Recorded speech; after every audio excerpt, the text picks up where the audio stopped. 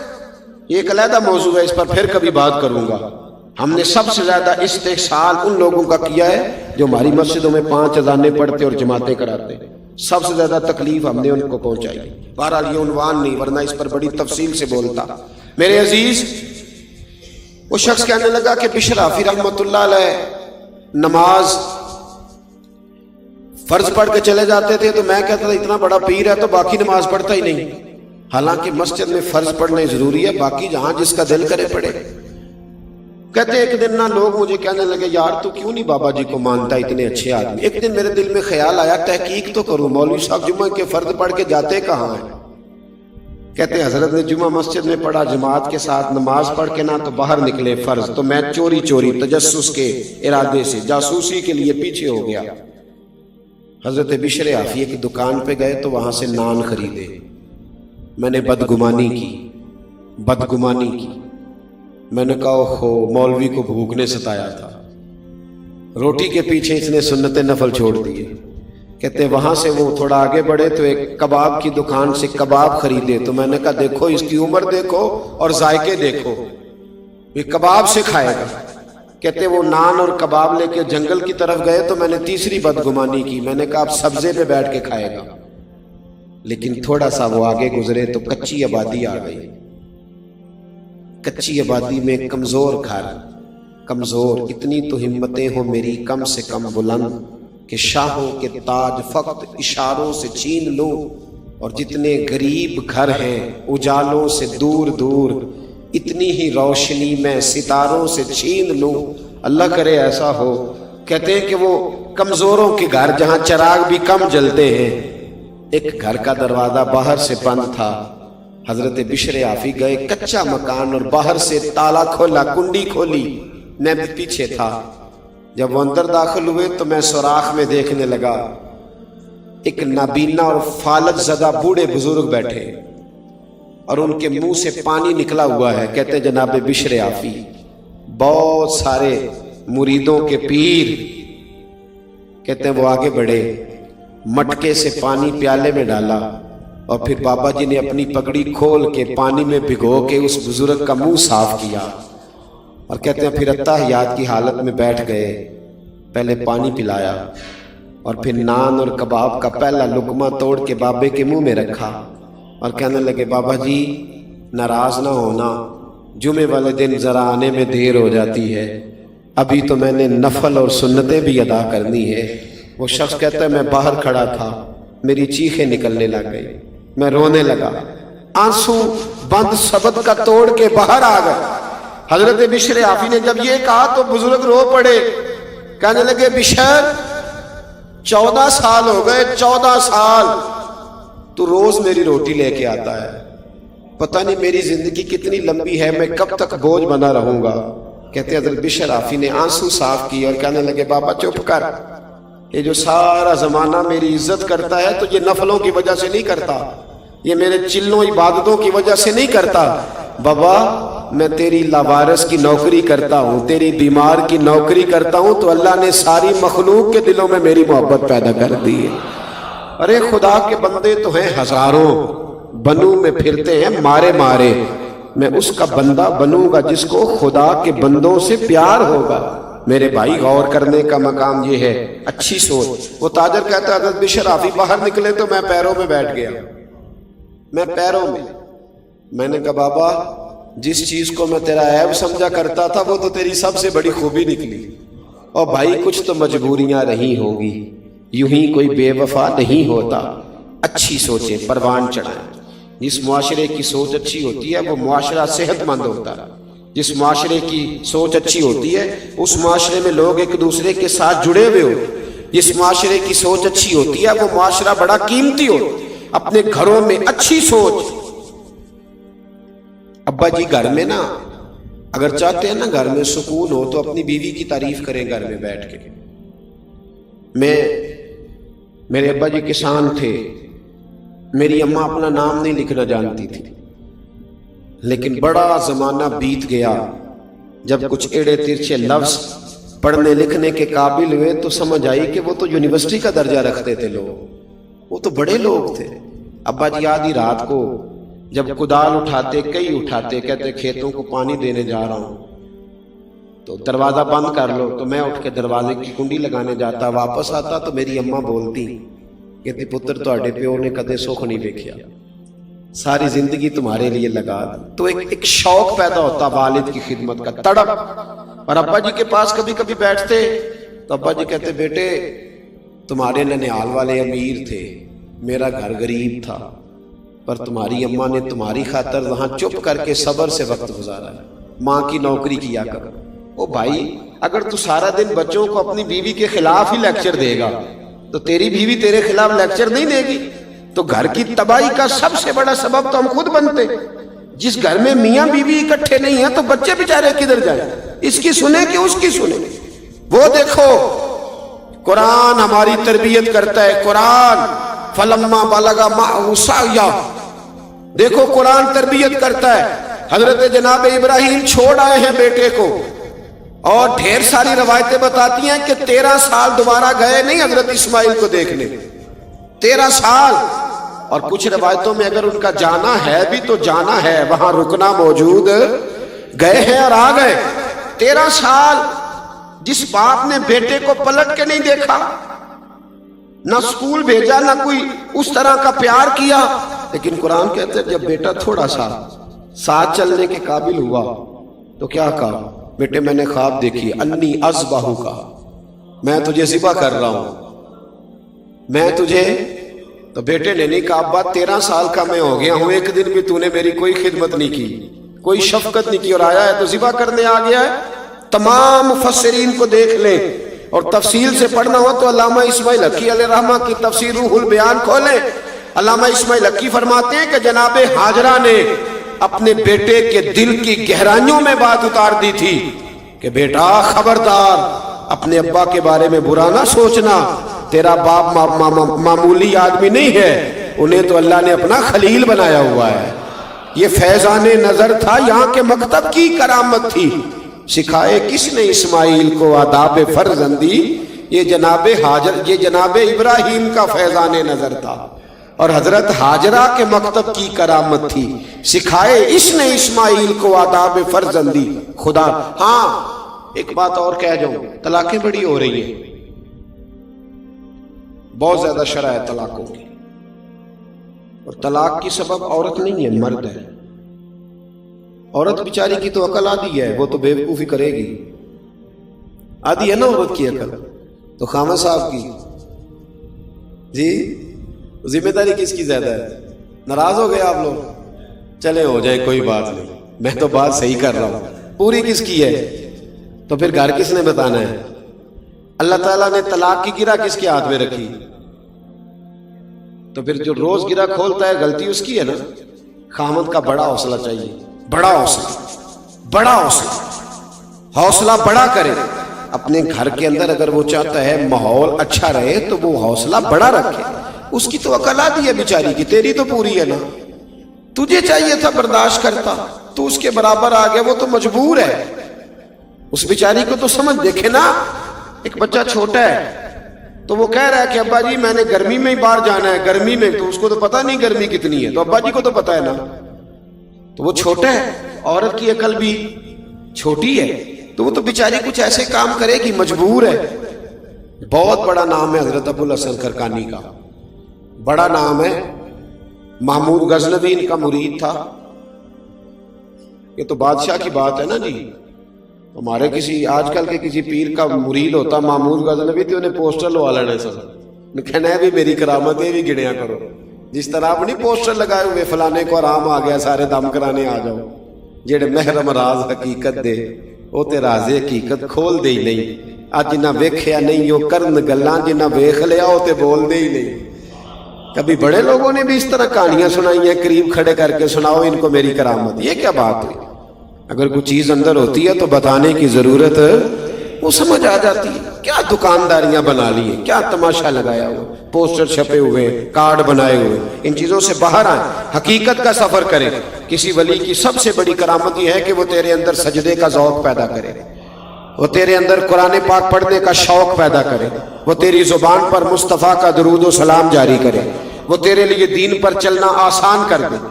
یہ کیا کرامت ہوئی کہ میں گیا تھا دم کرانے؟ کس حدیث میں لکھا ہے کہ 10 صحابہ آئے تھے مصر سے نبی پاک کے پاس دم کرانے؟ کس حدیث میں لکھا ہے کہ شام سے 20 لوگ دم کرانے آئے؟ کہیں نہیں لکھا۔ ہاں دم کرانا جائز ہے، تعویذ لینا جائز ہے، لیکن میرے نبی کے پاس جو بھی آیا کرتا تھا وہ مصطفیٰ کا دین سیکھنے آیا کرتا تھا۔ اصل کی طرف بہرحال بات دور چلی جائے گی۔ حضرت ابو الحسن بہت بڑے صوفی گزرے، درویش تھے۔ ابو علی سینا سائنسدان، ان کا مرید، ان کا مرید، بڑے بڑے لوگ ان کے مرید، محمود غزنوی عقیدت مند، لیکن حضرت کی زوجہ کی طبیعت میں کچھ تلخی تھی۔ توجہ ہے میری بات پر؟ اگر نوجوان میری آج اس بات کو، شادی شدہ نوجوان اس بات پہ تھوڑا غور کریں گے تو انہیں نا دل ٹھنڈا کرنے کا موقع ملے گا۔ میں اتنا باعمل تو نہیں ہوں، لیکن لگتا ضرور ہے کہ یہ بات ذہن میں آئے گی نا آپ کے تو کچھ فائدہ دے گی۔ اللہ تعالیٰ آپ کو جزا دے۔ اب آپ بیٹھے رہیے، پیسے نہ لائیے گا، اللہ آپ کو خوش رکھے، اللہ تعالیٰ آپ کو برکت دے۔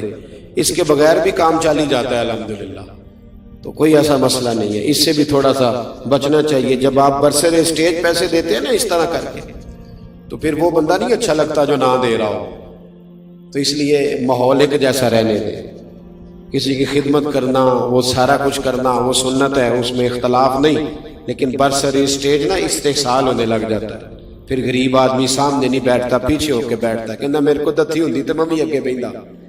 اس لیے مہربانی فرمائیں ان چیزوں سے اگر پرہیز ہو جائے برسر اسٹیج تو فائدہ ہوگا ملت۔ اللہ ہمیں توفیق عمل عطا فرمائے، آمین تو کہہ دے۔ میں بس بات سمیٹنے کی طرف آ رہا ہوں۔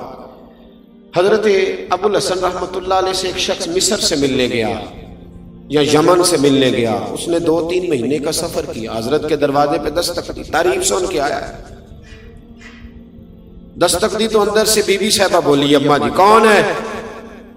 طبیعت میں تلخی تھی، کون ہے دروازے پہ؟ نے کہا اماں جی میں حضرت کا عقیدت مند ہوں، تو بڑی دور سے آیا ہوں۔ تو اماں کہنے لگی تجھے بھی کوئی کام نہیں جس طرح انہیں کوئی کام نہیں، فارغ ہے تو بھی؟ کہتا ہے میں تو بڑا ذہن میں زاویہ بنا کے آیا تھا، ذائچہ سارا ٹوٹ گیا۔ کہا چلے اماں جی میں اب آ گیا ہوں تو مہربانی کریں بتا دے کہاں ہے؟ تو کہنے لگی وہ جنگل میں 10-12 فارغ لوگ اس کے پاس بیٹھے ہوں گے، اللہ اللہ ہو رہی ہوگی، تو بھی چلا جا بھائی، اور اب دروازہ نہ کھٹکھٹانا۔ وہ کہتا ہے کہ وہ میرے اندر سے وہ بات تو نکل گئی، میں نے کہا جس شخص کا گھر میں ہی کوئی حال نہیں، میں نے کیا عقیدت کر دی ہے، لیکن چلو آیا ہوں تو مل لیتا ہوں۔ کہتے ہیں میں نے جنگل کی طرف منہ کیا، شام ہو گئی تھی، میں نے دیکھا کہ حضرت ابو الحسن خرقانی شیر پہ بیٹھے ہوئے، شیر انہیں گھر چھوڑنے آ رہا۔ میرے اندر سے پھر بدگمانی نکلی، میں نے کہا دیکھو زوجہ قابو آتی نہیں، شیر پہ قبضہ کیا ہوا ہے۔ اللہ تعالیٰ اپنے بندوں کو یہ کمال دیتا ہے۔ ترمذی کے لفظ ہے اتقوا فراست المومن فإنه ينظر بنور اللہ۔ نبی پاک علیہ السلام نے فرمایا مومن کی فراست قلبی سے ڈرو، وہ تو اللہ کے نور سے دیکھ لیتا ہے۔ مومن کس سے دیکھتا ہے؟ اللہ کے۔ فإنه ينظر بنور اللہ، بے شک وہ اللہ کے نور سے دیکھتا ہے۔ فرماتے ہیں میرے دل کی بات جان گئے اور فرمانے لگے شام ہو گئی تھی، اللہ اللہ کرتے تو شیر مجھے کہنے لگا حضرت جی کو جانور تکلیف نہ دے، میں آپ کو گھر چھوڑ آتا ہوں۔ اور پھر فرمانے لگے میری بیوی بستر کی بڑی پاک ہے، پردے کی بڑی پابند ہے، غیر محرم کی جرت نہیں وہ میرے گھر کا دروازہ پھلانگ سکے، کھانا بھی وقت پہ دیتی ہے، بچوں کا خیال بھی کرتی ہے، بیچاری مجبور ہے، اس کی زبان میں تلخی، اگر میں نے چھوڑ دیا نا تو کوئی رکھے گا نہیں، رسوا ہو جائے، میرے بچوں کی ماں ہے، کہاں ٹھوکریں کھاتی پھرے گی۔ اور پھر فرمانے لگے سنو یہ جو میں شیر پہ بیٹھا ہوں تو اپنی بیوی کی وجہ سے بیٹھا ہوں۔ کہنے لگا حضور وہ کس طرح؟ فرمانے لگے میں اس بد زبان سے حسن سلوک کرتا ہوں تو اللہ نے یہ بے زبان مخلوق میری فرما بردار بنا دی ہے۔ بھائی تو تھوڑا سا حوصلہ کر، تھوڑا صبر کا مظاہرہ کر، اپنے گھر کو بچا۔ اور اگلی بات بزرگوں کے لیے، بوڑھوں کے لیے، بوڑھے ناراض نہ ہو جائیں پر مجبوری ہے، کچھ باتیں ضروری ہیں کرنی پڑتی ہیں۔ کبھی بھی خامند کو مرد کے خلاف اور مرد کو عورت کو خامند کے خلاف اور خامند کو اس کی عورت کے خلاف کبھی بھی غلط بات نہ بتائیں. ہم ایک جملہ کہہ کے گزر جاتے ہیں، انہوں نے اکٹھے رہنا ہوتا ہے، ان کی زندگی عذاب بنی رہتی ہے. نہ کہیں. ابن حجر اسقلانی حدیث لائے، نبی پاک علیہ السلام نے فرمایا وہ شخص لعنتی ہے جو بیوی کو مرد کے خلاف اکساتا ہے یا مرد کو بیوی کے خلاف اکساتا ہے، وہ لعنتی. ان کی اچھی تربیت کریں، ان کو کہیں تیرا خامن تیرے حق میں اچھا ہے. نہ بچی کی اماں اچھا مشورہ دیتی ہے، نہ بچے کی اماں الا ماشاءاللہ. گھر ٹوٹتا ہے. گھروں کے اندر امن رہے گا تو معاشرے کو خوبصورت لوگ ملیں گے، اچھے لوگ معاشرے کو ملیں گے، اچھی فضا قائم ہو، اچھا طریقہ کار وضع ہوگا، اچھی چیزیں مارد وجود میں آئیں. خدا را اس بات پر ضرور غور فرمائیں.